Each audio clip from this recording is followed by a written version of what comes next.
Welcome to Tales from the Fandom, a podcast that brings a special guest out of the multiverse and straight to you. And now your host, David Ginsburg. Welcome to Tales from the Fandom, the podcast that brings a special guest out of the multiverse and straight to you.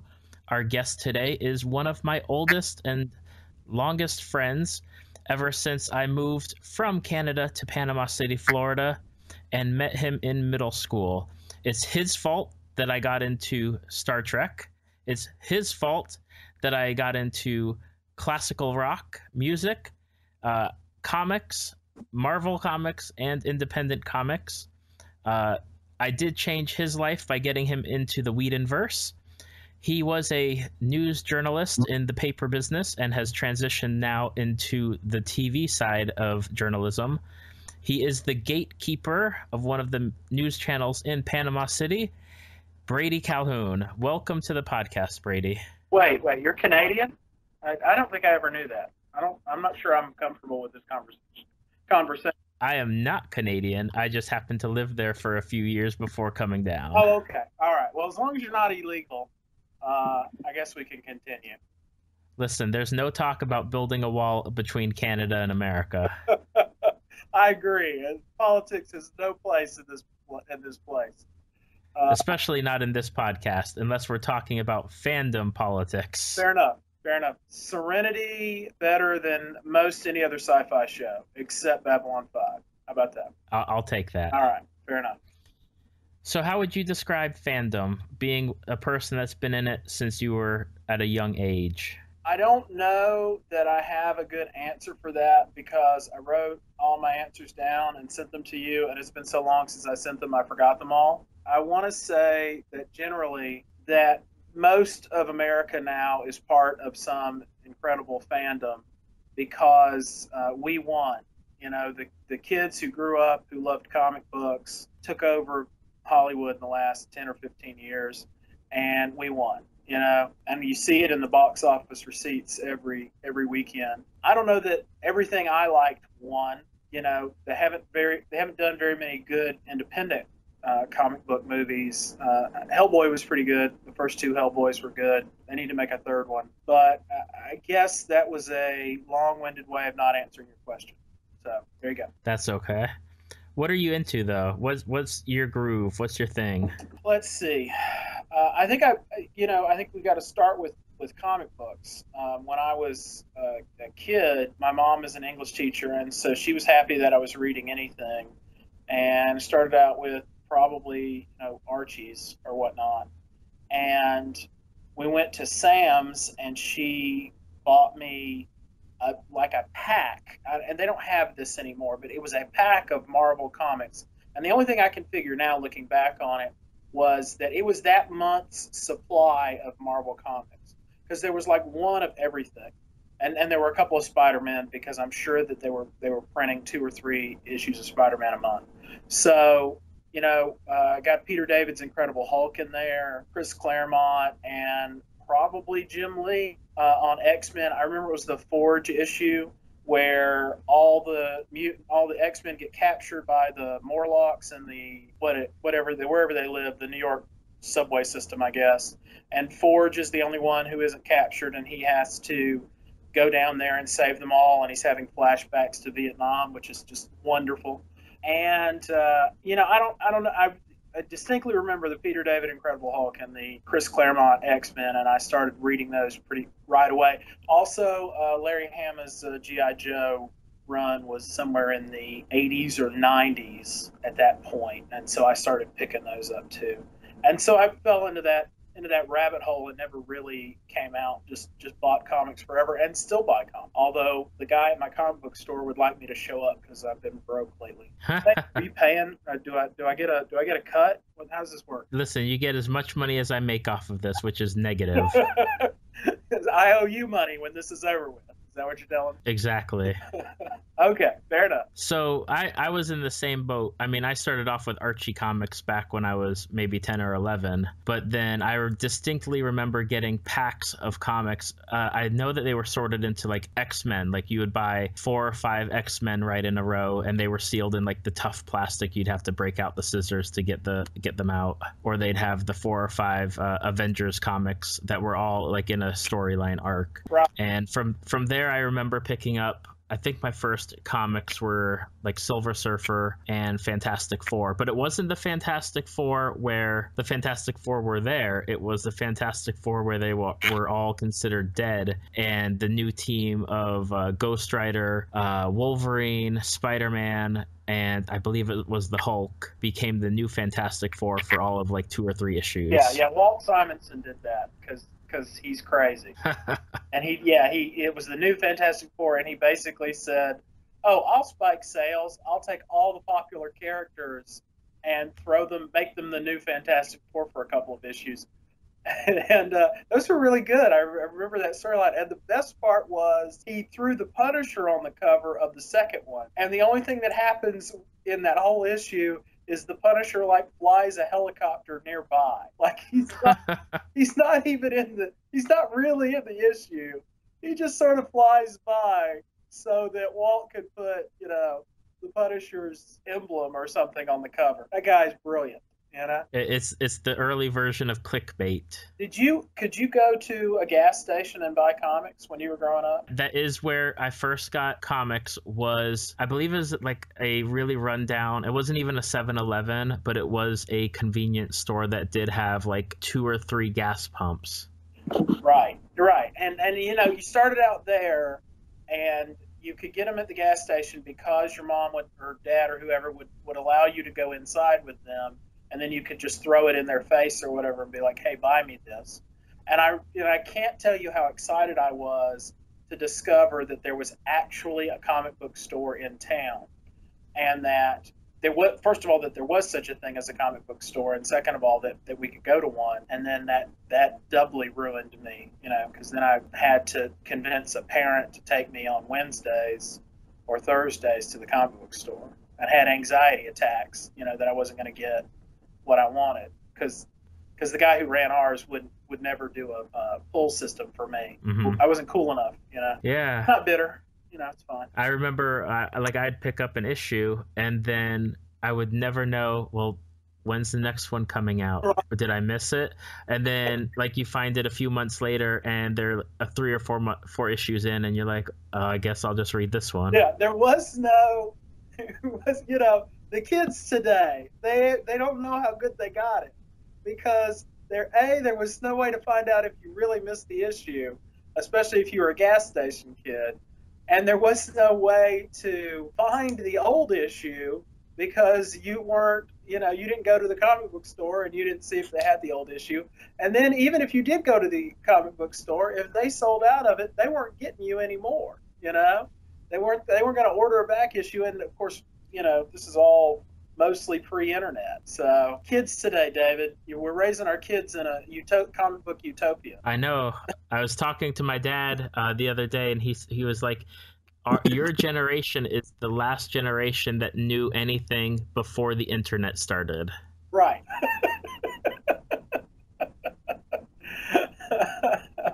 That's exactly right. We were the very last ones who could function in society without Googling things. I remember a college class that I took in, I think it was a history class, and I had cited a source off the internet, and I got penalized because at that time citing sources on the internet was still frowned upon. Right. Yeah. No, you can't trust that internet thing. You got to go look at a book and hope that from the library, and hope that book is accurate, which, why did it matter that it was in the book versus online? But okay. Yeah, absolutely. That was our life, man. So what comics would you say you're into as far as old comics, new comics? what comics would you say are the ones that are like your top 2 or 3? I have stuck with a comic called Savage Dragon for 200 or so issues now. It's done by one guy, a guy named Eric Larson, and that's the funny thing about Savage Dragon is that it's really a consistent, fun comic. It's never like, there's a hot new comic every week, or every month at least. And I don't want to throw anybody under the bus, but something like Chew or whatever Warren Ellis is doing this month, I don't know what it is, but whatever it is he's doing, and like everybody will get on board, and those are great, and I enjoy those, and they're really fun. But when you buy that first issue that maybe you'll get 50 issues, maybe. Most of the time you get 10, and then they move on to something else. So, I keep buying Savage Dragon basically because he keeps putting it out, and I respect his stick-to-itiveness. So anyway, that one's up there. Usagi Yojimbo's kind of in the same boat. Anyway, Savage Dragon, I should tell you what Savage Dragon's about, right?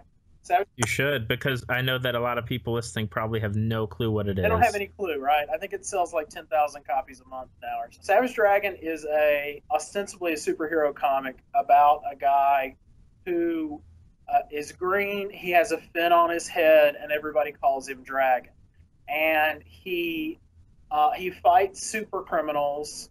He started off, and the comic takes place in real time, starting whenever the comic book started. So like in 1992. In 1992, he was young. He was a grown adult, but he woke up. He had no memory of who he was. He joined the Chicago Police Department, and he fought criminals. Okay, and the story progressed, and so crazy things would keep happening.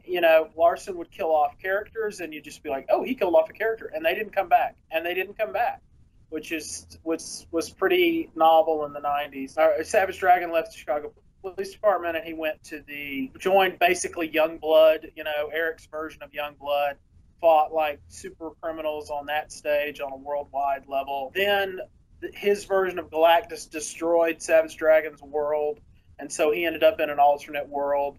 And they did, did you ever read Commandy? You know what Commandy is? No, I don't know it. Commandy was like Jack Kirby did a Planet of the Apes type comic, okay, with all these talking animals, and there was one human left, and it was like in the far future, okay, but it was basically just like somebody told Jack, hey, Planet of the Apes is really popular, you should do that, and so he's like, sure, no problem. And did, 50 or 100 issues, in Jack. So Savage Dragon ends up on this other planet, which is really his planet, but the whole timeline's been screwed up, and it's basically just like Commandy, and he does that for 30 issues. At this point, okay, so we're in 2016, and at this point, Savage Dragon, or the Dragon, or whatever he's called, is actually old and in jail. And because they shot his brain or something, and he went crazy and killed a whole mess of people, because he's essentially one of the most powerful beings on the planet, at least one of the strongest. And so he killed a whole bunch of people, even though it wasn't him. So they convicted him, and he's in jail. And now his son is the star of the book. His son's name is Malcolm. Okay. So that's an interesting, long journey. I think if you pick an issue up, if you enjoy sort of classic superhero comics, I think you'd enjoy it. But it's also done by a guy who basically sort of realized somewhere around issue 100 or 150 or something, hey, I can do whatever I want, and just does, and he experiments with, there's an issue that's a silent, I don't know if he did, actually I'm taking that back, I'm not sure he did a silent issue. But he did a whole issue of splash panels, and then he did one that was a double splash panel, which means that it's 2 pages equals that's the whole comic. It's a full 2 pages, or and then you turn the page and you've got 2 more pages, or 1 page is the whole comic. So it's hard to. I tell people, there's a group of guys I hang out with and have lunch with, and they're all geeks like me, and I was talking about Savage Dragon, and they were just like, you mean the guy with the fin on his head? And I was just like, all right, I give up. I can't. You're not going to try it, so I'm not going to explain it to you. But it's a fun comic. If you ever picked up a Marvel comic in the 80s, I would say, or even in the 60s, and you just were like, this thing's got so much energy to it. You know, it feels really alive. That's what picking up a Savage Dragon is like. And, you know, you never know what he's going to do. That's you know, I can pick up any Marvel comic and any DC comic and pretty much tell you what's going to happen to everybody. And yeah, they'll kill somebody off, and he'll stay dead for a minute or two, and then 6 months later they're bringing him back. You know, is Wolverine? David, tell me, is Wolverine still dead, or do they bring him back? The 616 Wolverine is dead. However, Old Man Logan from the universe where I guess he got mind controlled and killed all the superheroes, and the supervillains run the world, and Hulk is like, he's got like genetic inbreds running around the desert. They pulled Old Man Logan into the universe that they've created now. Oh, okay. And the new Wolverine is X-23. Well, you know, I got to say, DC actually succeeds. That's the one area sort of DC succeeded in, at least until the last 10 years or so, where they would actually hand the mantle down to somebody. You know, there'd be a new Green Lantern, and he would be the new Green Lantern, and the old Green Lantern wouldn't come back. They did that with the Flash, with Barry Allen, Wally West, and with Hal Jordan and Kyle Rayner as Green Lanterns. That Marvel's never, I mean, they've just never really done that. They'll kill off a character every once in a while, and that character will mostly stay dead. But they've never succeeded in, like, you know, actually we've got 50 years of continuity. Maybe we should just, like, make Captain America's son Captain America now, or his daughter, and have that stick. You know, they always just sort of, they do it for 6 months, and then they're like, all right, fine. And they go back and it's Steve Rogers again. Like, it's insane that in the comic verse, they're still having to update all the wars all the guys were in. You know, Iron Man was in Vietnam, Punisher was in Vietnam, and now neither one of them were in Vietnam. Now they're all in Afghanistan, I assume. You know, yeah, because they kind of want to keep it in a recognizable America, but it's hard when your characters are 50 or 60 years old. Exactly. The other big one is Usagi Yojimbo is a great comic. Anybody who was a Teenage Mutant Ninja Turtles fan and anybody who picked up the comics may have run into Usagi Yojimbo. Usagi means rabbit, and Yojimbo is like bodyguard. And so he is a wandering samurai, and the comic is set in the feudal era of when the samurai were roaming Japan. Okay, all the characters are anthropomorphic. You know, so there's rabbits and there's like bat ninjas, there's dogs, but they're all sort of human-like creatures. And it is what's funny about it, or it's not fun. First of all, it's not a comedy. It takes its subject matter pretty seriously, which is it's a comic that tells samurai stories. You know, he's telling historically accurate. That was the other thing, and it's very historically accurate, except that, you know, all the humans are really dogs or pigs or whatever. That's another one where I tell people who I know if they tried it would love it, because I know what they love. And they look at the bunny ears and they're just like, no, I'm out. You know, they're not willing to take a chance on it. He's done, Stan Sackey is the guy who writes and draws it. It's in black and white, although he's done some color issues from time to time. And he's been doing it for 20 years too. You know, that's another one where it's not, I don't know I think he's in the 150s, but he's had 3 publishers. So I think if you actually added up the comics, it would be somewhere in the 250s or the 300s at this point. And I've read them all, just like I read all the Savage Dragon. And it starts out as if you've ever watched like Akira Kurosawa samurai movies, all the characters are really based on the samurai movies from the 50s and 60s. Usagi is really the Toshiro Mifune samurai that runs around in a movie called Yojimbo, and what's the other? I can't remember the name of the other one. It doesn't matter. Which were Akira Kurosawa took a book from, I think it was Dashiell Hammett, about the lone character walking into the town, and there are two feuds from rival gangs. And that was like a gangster book.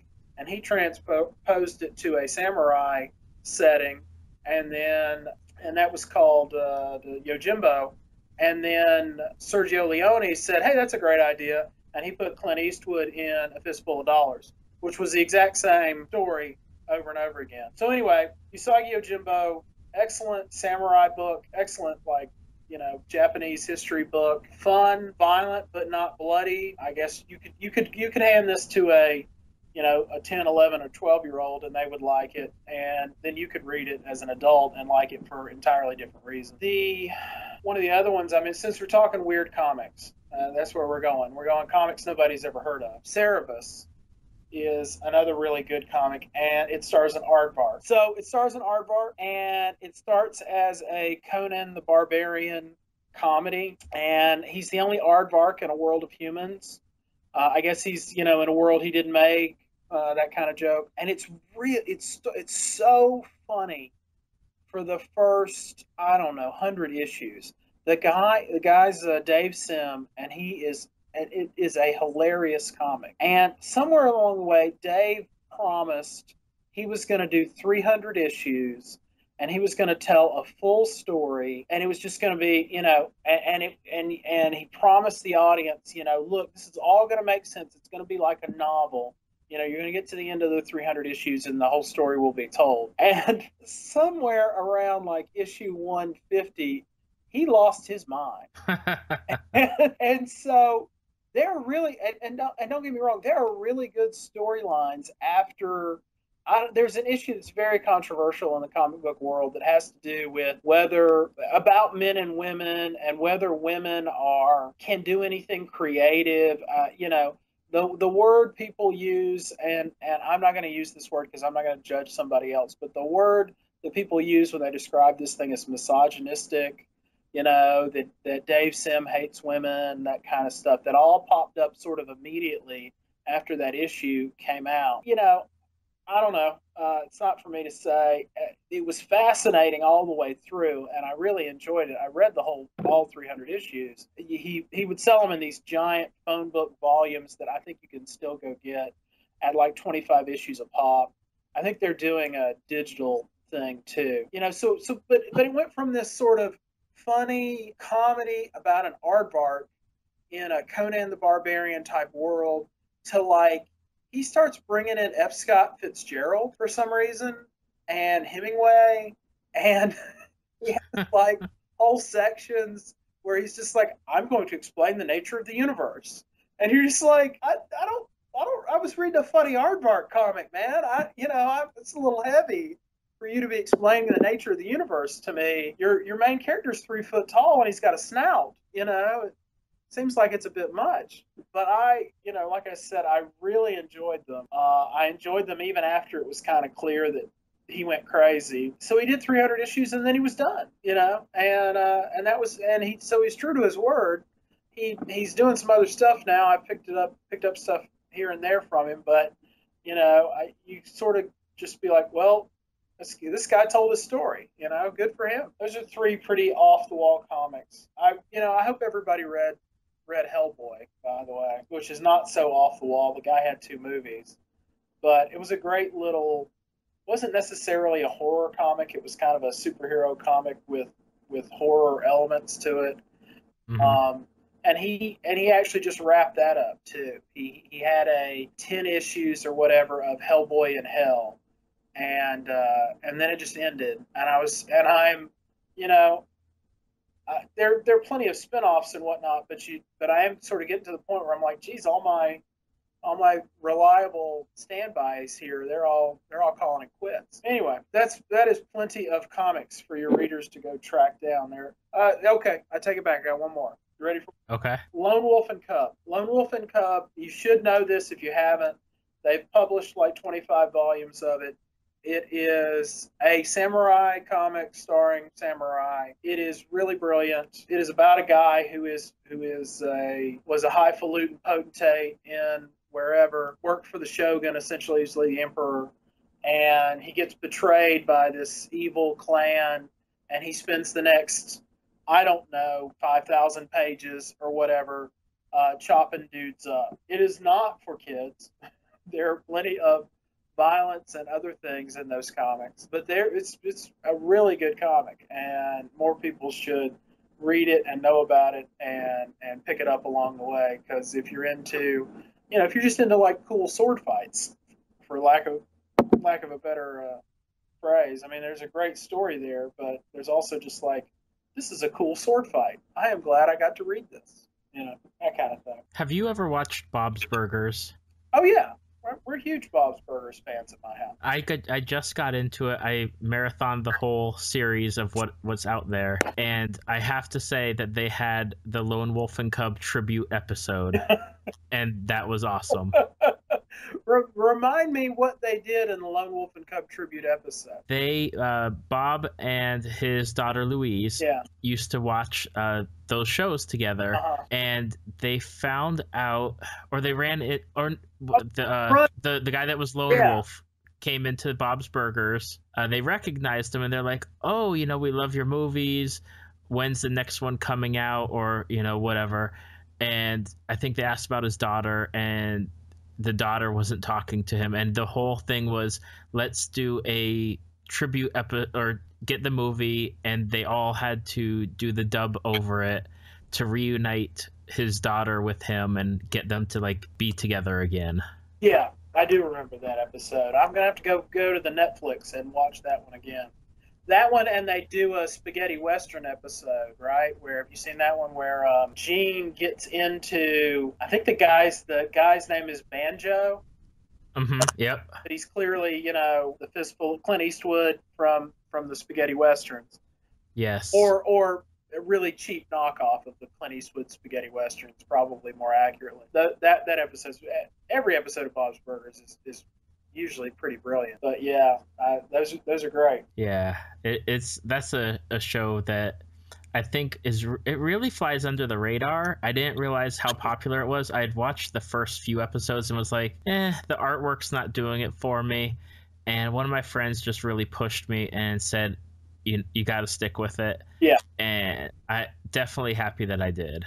I really like that it has its own sensibility and it's stuck to it. I mean, I don't know how many seasons he's done. They've done 6 or 7, but I think they've done 6, and they're at least contracted for 2 more. Yeah, and The Simpsons. I mean, God knows, Simpsons is still. I still watch The Simpsons most of the time, and I haven't given up. But it is not. It's not. It will never be, and I don't think can be the show it was in the first 10 or 15 years. Homer's never really going to lose his job. They're never really going to get a divorce. There's never really any stakes involved, which is the same thing sort of Family Guy suffers from. But with Bob's Burgers, you're still like, these people are poor. They are just getting by. And you can sort of see it like it's much more, I think, true to life still. Although they are getting a little where they have to do sort of wacky things for no good reason because they need a show this week. But it's still pretty great. Now, going off of that, what's your favorite TV show? Oh, okay. So, I mean, we gotta narrow this down a little bit. My favorite TV show on the air right now, my favorite TV show of all time, which is of course Babylon 5, the greatest show ever made. We'll go ahead and start with Babylon 5. Okay. Babylon 5 is I will take Babylon 5 as maybe, possibly, perhaps the greatest television show of all time. And I said this to somebody the other day. I said this to a guy I work with. And he was like, yeah, you're right, except for season 5. And I was like, yeah, okay. It doesn't quite stick the landing, but it wasn't the creator's fault. The creator's a guy named J. Michael Straczynski. He wrote, actually, I think he wrote like all of season 3 and season 4. Like he wrote every episode in a 22, back when they did 22 episode seasons, which is just unparalleled, and he came up with this idea in the shower of a space station where it's basically a diplomatic mission and you have all these various ambassador characters and they represent the various empires in the universe. So there are humans, and then there are Vorlons and Minbari and whatever Londo was. Centauri. And what was Jakar, David? I believe is a Norn. He's a Narn. N-A-R-N. He was a Narn. Okay, it's a space show, right? Fine. And it starts off as a space show. The first season is a space show with like an episode of the week format, which is something that by that time, I think this was like the early 90s, I want to say. I'd have to look it up. But the early 90s, mid 90s. I was in high school. I graduated in 97. I don't think it was done yet. So we're probably talking 93, 94. Right, because it came out at the same time as DS9 debuted. Right. It came out, yeah. See, he came up with this. They came out with it. And then Star Trek did the thing that Star Trek does, which is like that episode of The Simpsons where she creates the female empowerment version of Barbie. And they create them all. And they're like, oh, come buy our new sort of Barbie, but she's better for you, and she says nice things to girls, not like they could be in the kitchen. And all the kids are excited about it, and they're going to go buy Lisa Simpson's Barbie. And then the Barbie people come by, and they're like, it's Barbie, but she's got a new hat. That's what DS9 is to me. With Star Trek going, yeah, you, sure, but it's got a new hat. I don't know. DS9 was okay. I'm just still angry after all these years. But so it started off as this episode by episode show, but there was actually a ongoing storyline that the creator had come up with that was going to last for 5 seasons. He was going to tell the story over 5 seasons. It was going to end in season 5, and then the show was going to be over. And he got through. He told the story in the first season, and you got to the end of the first season, you were like, holy goodness, there's an actual like ongoing story here that he's going to pay off. And then you were like, oh crap, this is a show that airs at like midnight in syndication, and you can't buy it online because that's not available yet. And how am I going to keep up? Number one, and number two, is he going to be able to? Is this really going to work? Because it's commonplace now. Every show does this, but this was the only show on the air that was doing this. Other than I guess really crummy daytime soap operas. No other show on the air was doing let's do a season-long arc. We're still a couple of years away from Buffy doing it. So he gets through season 1, and let me just tell you my favorite episode of season 1, well, actually, there are probably 2 episodes I can tell you about. The first one is that the captain of the ship, I don't remember if he's called captain or commander or whatever. His name was Jeffrey Sinclair. He has a bunch of guys going on strike who basically work the docks of the space station. And they're all going on strike, and he can't do anything about it. And the bad guy comes to the station and says, ha, they're all going on strike, but you can't do anything about it. And the government back home says, that's too bad. We got a contract with these guys. They can't go on strike. So they go on strike anyway. And the way it's supposed to work is the bad guy turns to the captain and says, they went on strike. They're not allowed to go on strike. I'm giving you full permission to end this strike, basically. You send your riot squad in there and beat them all up. And they get to that scene, and then he says, okay, I give you full permission to end this strike, essentially. That's not how it's worded. It's much, much better than that. And the captain goes, sure, no problem. Everybody's getting a raise. And the guy's like, wait, you can't do that. And he's like, no, I can. You just gave me full permission to end the strike, and this is how I'm choosing to end the strike. Everybody's getting a raise. Everybody's getting what we want. We're going to negotiate honestly with these people, and that's the end of it. And I was just like, that's brilliant. You don't think TV shows did not come up with a sort of a neat solution like that. I would defy you to tell me too many shows that came up with that. There was a time travel episode in the first season that paid off in season 4. That doesn't happen. Maybe it paid off in season 3, but still, you're talking 2 seasons away. He actually pays off the questions he left in that time travel episode. Right. And then there's the other thing that really meant something to me as I was watching, and I want to say it was the first season, is there's 2 characters. There's Londo Mollari, and there's a guy named Garibaldi, who's the head of security for the station. And they're sort of buddies. Londo doesn't have a lot of friends, and he's sort of a joke to everybody on the station. because his empire's really kind of falling, and everybody knows that, crumbling.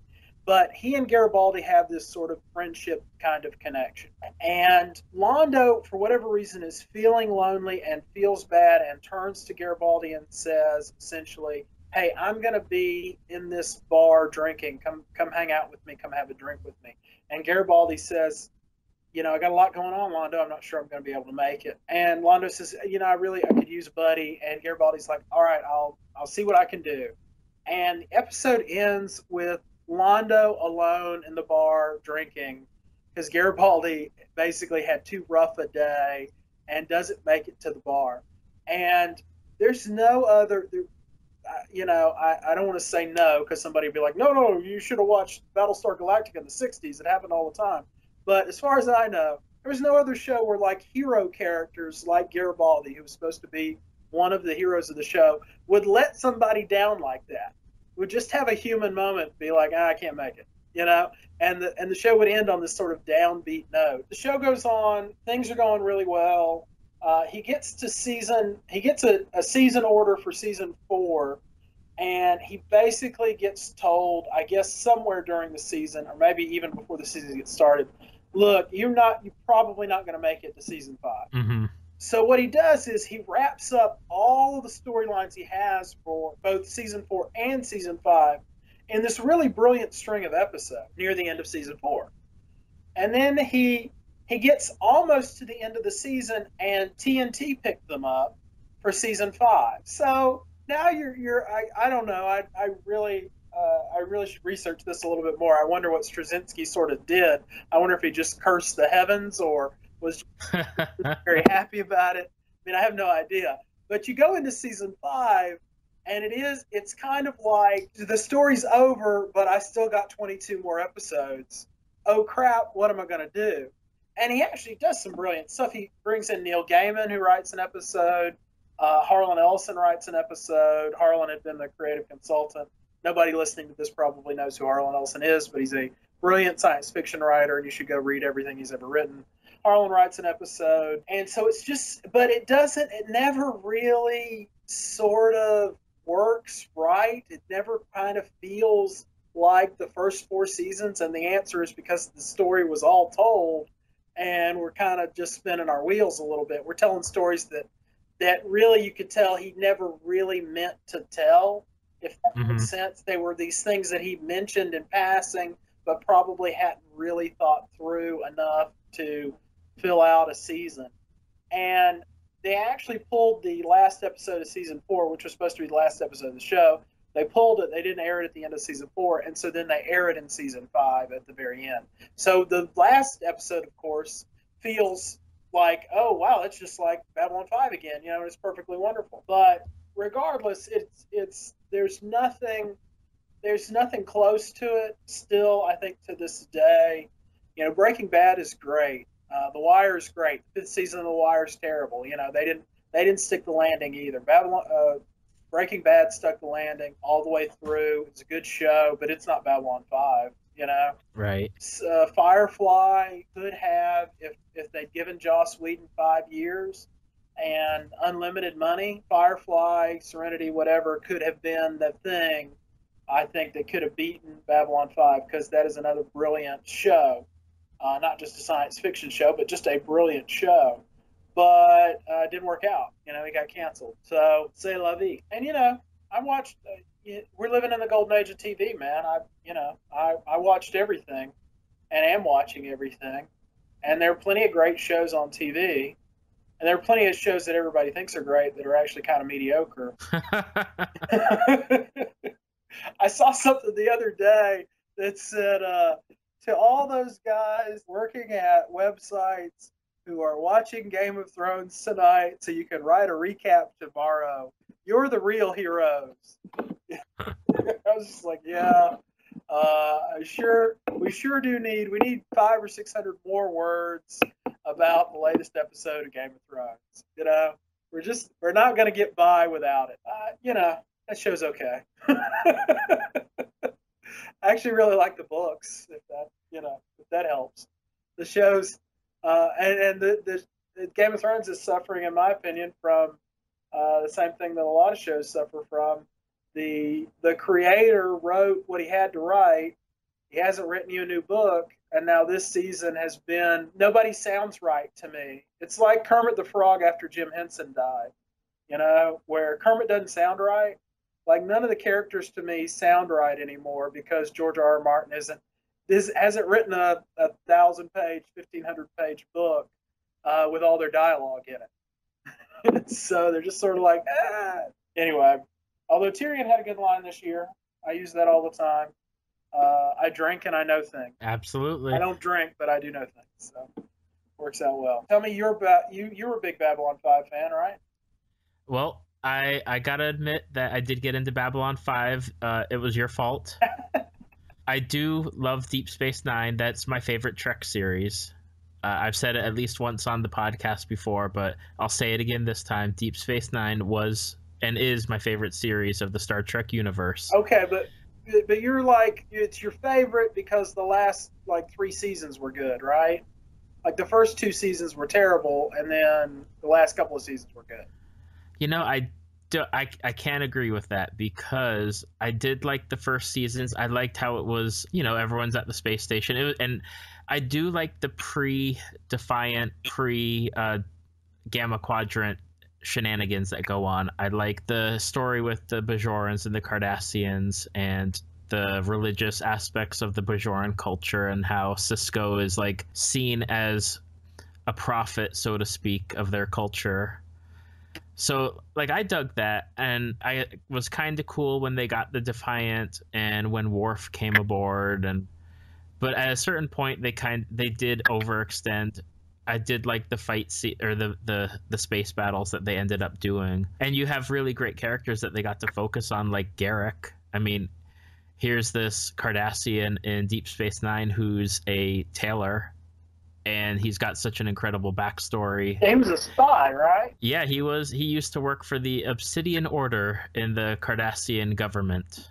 I mean, I know that I watched a couple of seasons of DS9.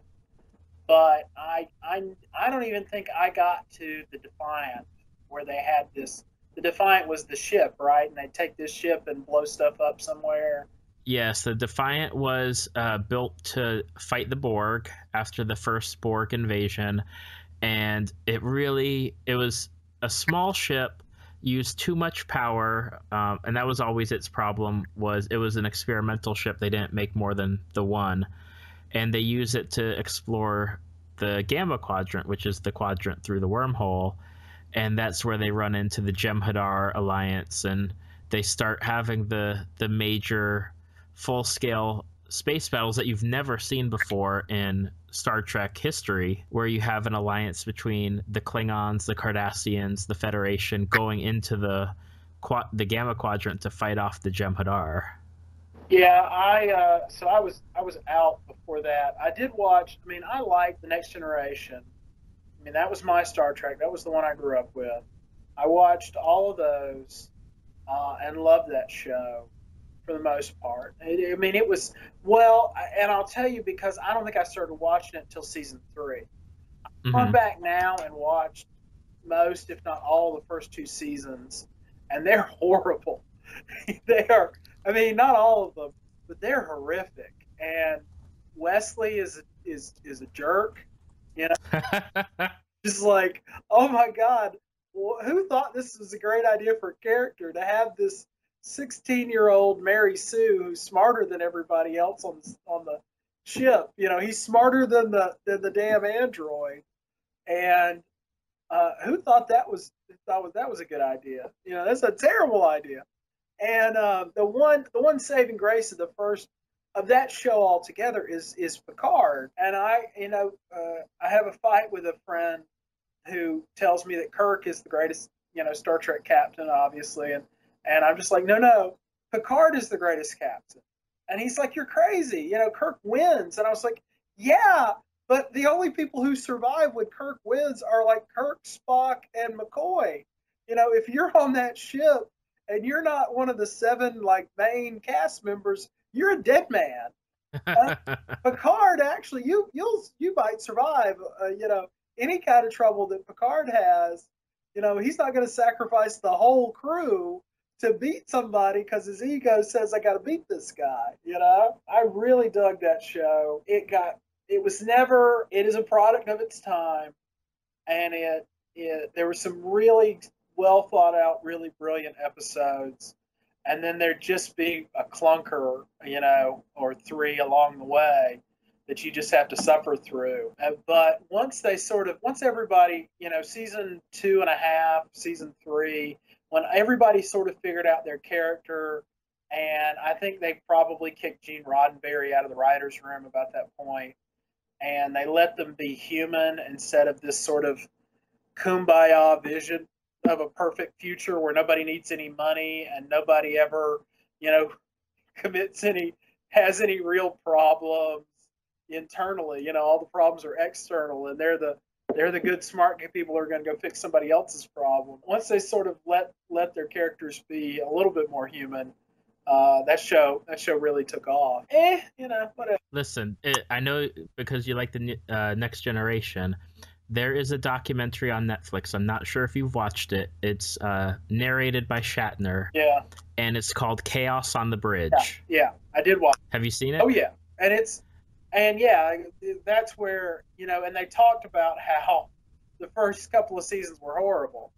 That's what the whole documentary's about. And he talks to, who's the guy who plays Picard? Lord have mercy, I'm going to turn in my nerd card. Patrick Stewart. He talks to Patrick Stewart. He talks to the people in the writer's room about Gene and how everybody loved Gene, but he'd become a crazy old man at that point. That was that whole thing about, you know, none of the characters were, Gene wanted them all to be perfect. Well, it's hard to write a drama, you know, show about a bunch of characters who are perfect, right?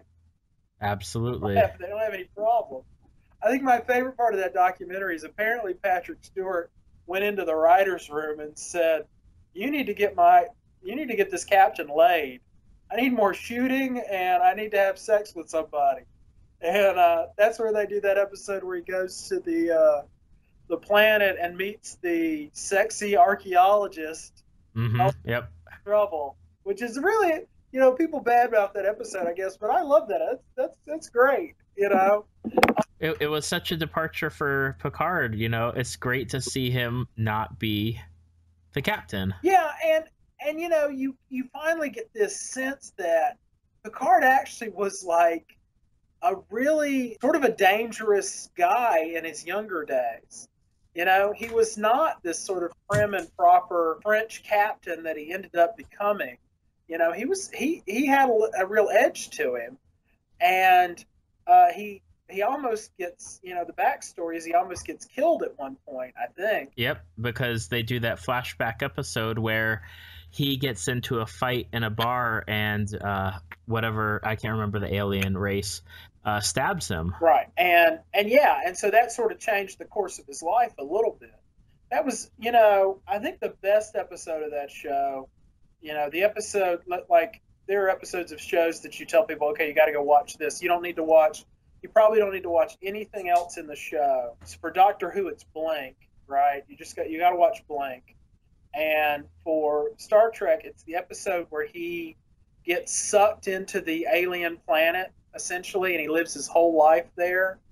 Mm-hmm. And he learns to play the flute, and he grows old, and then you find out that basically I guess I should, maybe there's somebody who's listening to this podcast who's never seen it, so I guess I won't ruin it. But there's an episode where he goes to, he gets stuck on an alien planet, and he lives his life out there. That was a really brilliant, really great episode of television that sort of stands by itself, that you could hand to somebody and go, if you really want to understand this show, this is a bit of a departure from what the show is week to week, but this is the essence of this show, you know. But getting back to Babylon 5, I did like the show. I liked a lot of the characters. I mean, my favorites are Jakar and Londo, and they're back and forth. They're enemies.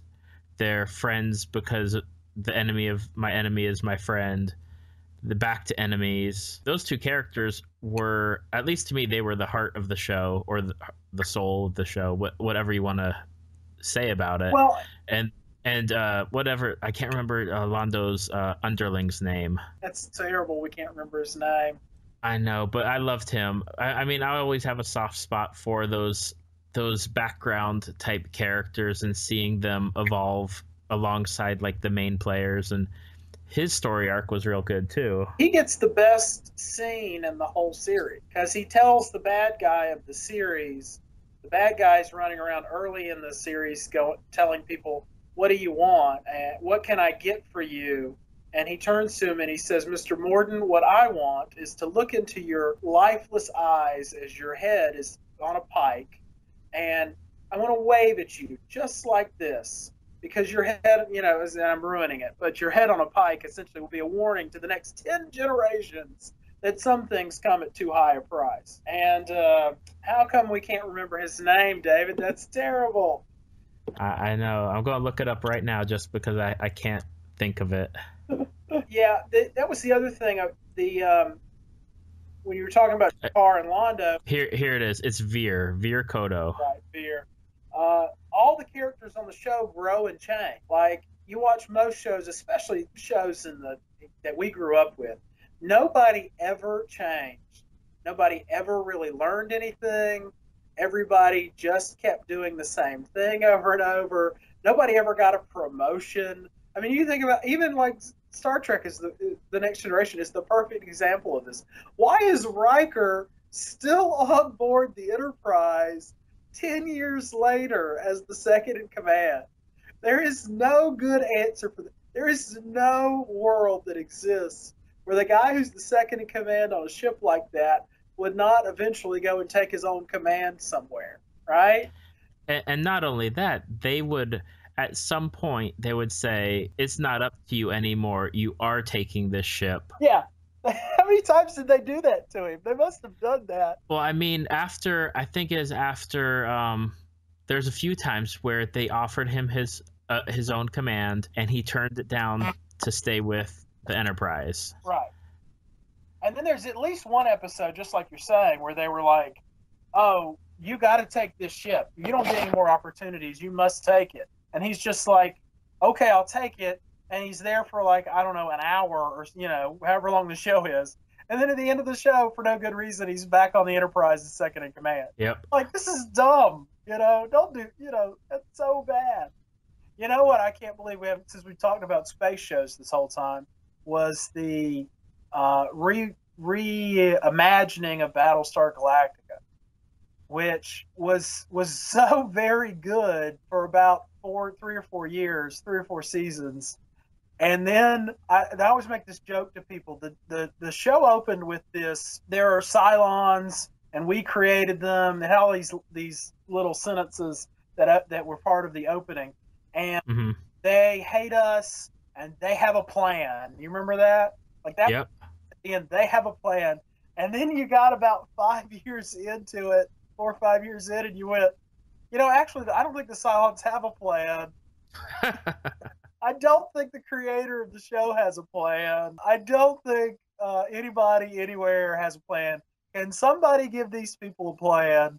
Because they need one. But that show was so good for 3 or 4 years. It was so, and it messed with your expectations so well. But yeah, it did just kind of, like, it got to the end, and I didn't, a lot of people were like, the finale of this show was not great, but I actually thought it was pretty good. But they had raised so many questions. It was kind of like Lost, where they raised all these questions, and then they either didn't have an answer or they didn't like the answer they had, and so they're just like, never mind, we're not going to answer that. Absolutely, and that kills me with shows. And I got into Battlestar Galactica late. I remember watching the original miniseries that they used to launch it. Right.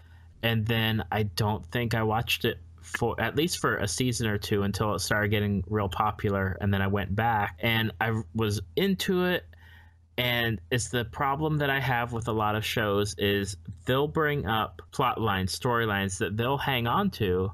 Yeah. But then and I understand. I'm okay with you leaving stuff left out, left to the imagination. I mean, Star Trek does it all the time, where they just leave things off and you're left to wonder.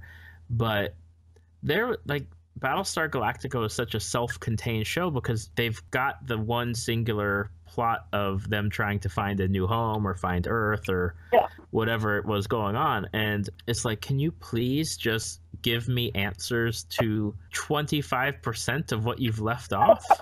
Well, it wasn't a. I think the thing that did them in was, and the same thing that did Lost in, was they needed a shock thing to happen either near the beginning of every episode or the end of every episode. And so they kept coming up with these things to shock the audience. You know, they gave the blonde Cylon and the human scientist, whose name I can't remember. I can't remember anybody's name. They gave them both like angel versions of themselves that they talked to. Right. So he would talk to her, but it was an imaginary her, and she would talk to him, and it was an imaginary him. Only it wasn't an imaginary him. It was like an angel or something. And they never explained that. They kill off Starbuck, the female Starbuck, who's this cool, awesome fighter pilot they created somewhere in the end of season 4 for a finale or something. They just kill her off. And they had done that plenty of times, and the answer always was, haha, they're really a Cylon, so we bring the actor back, but now they're playing it from a different perspective. And it worked out for them, for the most part, brilliantly. And then they kill her off, and they don't bring her back as a Cylon, but she just magically shows back up. Right. Like, hey, guys, I'm over here. And they're like, you're dead. And she's like, I know, but it's fine now. And not only that, I think, I can't remember, but I think that her fighter was either entirely different, or it had no damage on it. Something where it stood out, and you're like, well, what's going on here? And you want answers. I wish I lived in a place where they routinely had comic book conventions, and guys like Ron Moore, who was the head writer and the showrunner on that show, showed up. Because I would like to be in the room when I know someone must ask him the question. Because I would like to know what the answer is. I would like to know if his answer is, yeah, we couldn't come up with a good answer for this. Or if his answer was, no, we had a great answer, but I ran out of time or money or patience or whatever. And I couldn't make it work with my budget constraints, you know? Like, I just want to know, like, what were we all thinking here? when we went so terribly wrong. I think because the same thing happened to me. You were saying you watched the miniseries, and I remember, and then you didn't watch the show, and then you had to come back when everybody was like, "This is great," and you got to watch it. The same thing happened to me, and I think they have a female Cylon that basically kills a baby in a baby carriage. Like, she kills it. Like, you don't really see it, but it happens fairly early on in the miniseries. And I remember there was a commentary track somewhere where Ron Moore was like, yeah, so you could just totally see our ratings drop immediately after that scene. And I think that's what happened to me. I think I was just like, wait, we're going to have people killing babies on this show? No, thanks. I'm out. Yeah, I remember that because it was Caprica 6, and she was walking to meet the scientist guy, and she killed the baby because she knew that the attack was coming. And I guess she wanted to, like, spare its life during the attack by just giving it a quick death. I don't know.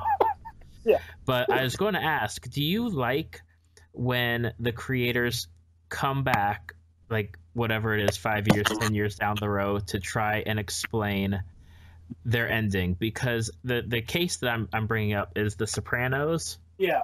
Where they had the ending, it ended how it ended. The creator did not want to talk about it. I believe it's David Chase. Yeah, it was David Chase. Where he didn't want to talk about it. He wasn't going to do any interviews about it. And then it had to have been a couple of years ago. And he finally was like, well, here's exactly what I was trying to do with the episode. Yeah. Would you rather them just, that's the episode, own the episode, or do you want them to go back and be like, well, this is the reason? It depends. I actually think, to me, I remember watching that Sopranos episode, and it cutting to black like it does, and you think, what just happened? I literally thought my cable had gone out. I turned to my wife and I was like, our cable just went out at the very last second of The Sopranos. I mean, I believed it because there was no way the show could end that way. Because they'd set this up as there's somebody coming to kill the main character, Tony Soprano, and then it cuts out, and you're just like, what? But I read a lot of, I came to a couple of conclusions. The first is he set up what happens 2 or 3 episodes ago, where he has another character tell Tony, or maybe Tony says, they're talking about what happens after you die, and Tony says nothing. You just go to black, and that's the end. I mean, basically, right? He says it like 2 episodes before it happens, and so you're just like, there's no question to me that Tony Soprano got killed. And because he's the main character of the show and he's the one that we mostly saw the show through, when he got killed, that was the end of the show.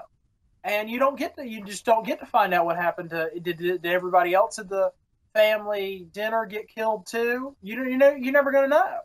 And that's just the way life is. But Tony's dead. I just sort of said to myself, well, okay, Tony's dead. That was the end of the show. Good show, decent run. He had a couple of seasons there where he probably should have just said, never mind, I don't want to do this anymore. But the last season, I think, was really strong. It's one of those shows that I want to go back and watch again from a different perspective. Because I was watching it as a young man, wanting all the Godfather-esque type of violence and stuff.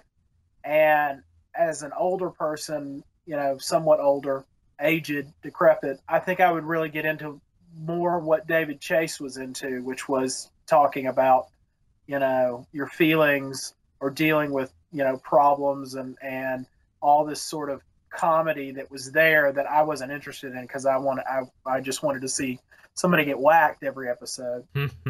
No, I mean, I don't care if somebody comes back. What I do care about is, and Babylon 5 is one of the actual properties that suffers from this. When you have a show like this or a book or whatever, and it catches fire and it's really popular, there's all of this incentive to keep doing it.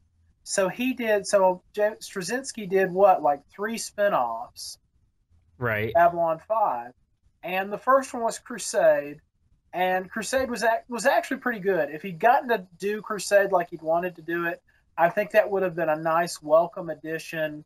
3 or 4 years of this spinoff show about these guys trying to find a cure for Earth, whatever. I think it really could have been a cool show. And then he did something else. Maybe that was the Legend of the Rangers one. And TV pilot, and it was terrible. And they didn't get past the TV pilot stage of that because it was so bad. And I think it's because the character that they used, which is from the Babylon 5 show, at least I'm pretty sure it is that he's cool in the ensemble setting. Right. You take him out of that, it's not cool anymore. Yeah. And, it was another ship show. We got this cool ship. There are these scary aliens out there. We're going to have to fight them and learn more about them. And it was just sort of like, this isn't Babylon 5. Babylon 5 isn't Star Trek. And so when you start putting it through like the Star Trek paces and you come up with these characters and you do it that way, man, it just doesn't work, And I think the other thing is that if you have a clear story to tell and you tell it, you sort of have to walk away from it, which is hard to do if somebody's waving a bunch of money at your face or even a decent amount of money at your face. I think a lot of properties would be better off if they'd walked away from it. I'm the only guy that likes The Hobbit, but the trilogy of movies, but certainly he would have been better off if he just said, yeah, okay, I made Lord of the Rings, they were great, I think I don't need to make any more of these, And I think with The Hobbit, if they had cut it to 2 movies, it would have worked fine. It was long, and the inclusion of characters that weren't actually in certain spots was, I love Lord of the Rings. I went to the theater when they did the extended editions of the first two and then followed it up with Return of the King. So I sat through the 13 hours of movie all in one day at the movie theater. Wow. And I'm fine with that. But when I watched The Hobbit, and I swear, and it might be because I was watching it at home, I didn't get to see it in the movie theater. It made me fall asleep at some points because it just was so bloated. I mean, and I'm growing up with the Hobbit cartoon. Right. They told the story in whatever it was, 80 minutes or 90 minutes. Yeah, where the war scene is basically a bunch of animation like running at one another, and then there's a big cloud, and then the war's over, right? Is that pretty much? And Bilbo gets knocked out. So once he's knocked out, that's it. Right. Yeah, and I mean, the other part is you have all the dwarves, and it would be really nice to know some more stuff besides you get Thorin, you get Fili and Kili, and that's it. You don't explore any more about any of the other dwarves. They don't focus on the other dwarves. I mean, one of the dwarves is Gimli's father. Right. And they don't really go into any, and that's where I think it suffered, besides the bloat of just adding in the extra story of Gandalf and Radagast and what's going on with Sauron getting his power back. Well, and I did get there's a cut out there on the internet. If you look hard enough for it, it is not legal.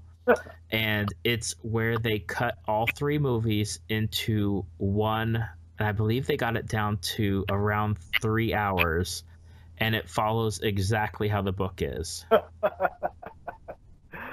Well, and yeah, there's too much of it.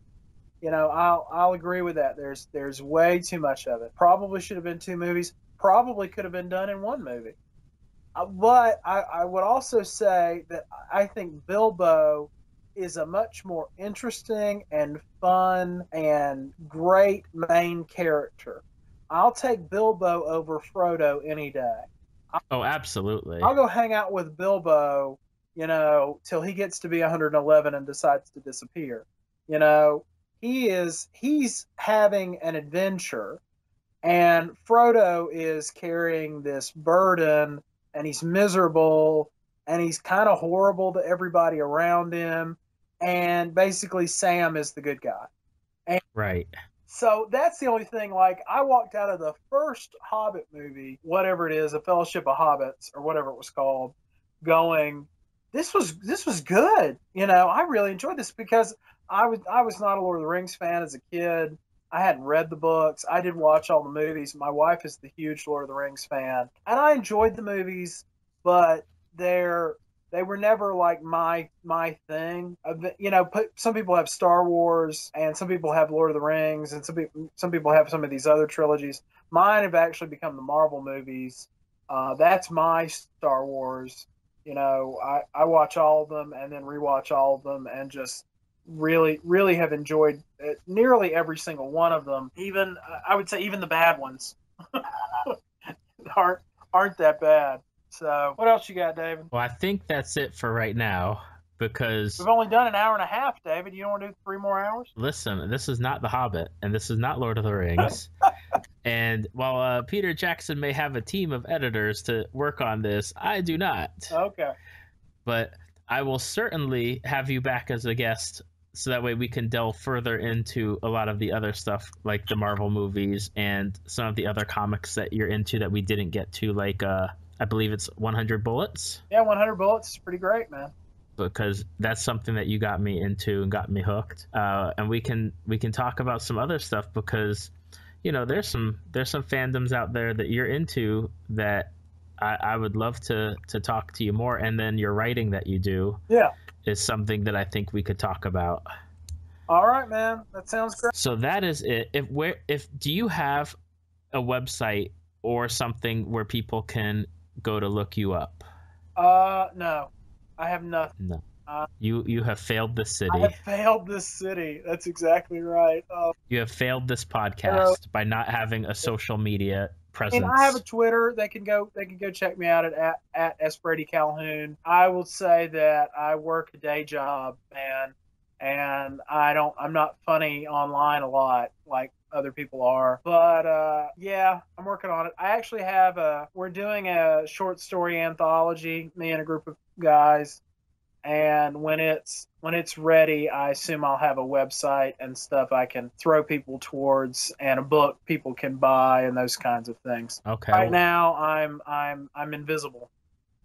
Well, when that happens, just let me know, and I'll put it up on the Facebook page, which is Tales from the Fandom, and we'll certainly do what we can to promote that. All right, that's great, man. And as I said, you're going to come back when we have some more time. And I'll slot you in, and we'll definitely delve into a lot more, because we have just scratched the surface of our relationship going back to middle school, on things that I got you into, you got me into, what we both were watching, and then stuff even from beyond. All right. Sounds good, man.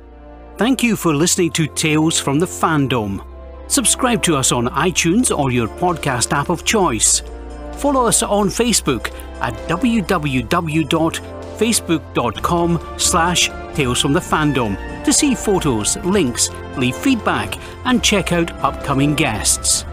If you'd like to be a guest, email David at talesfromthefandom@gmail.com.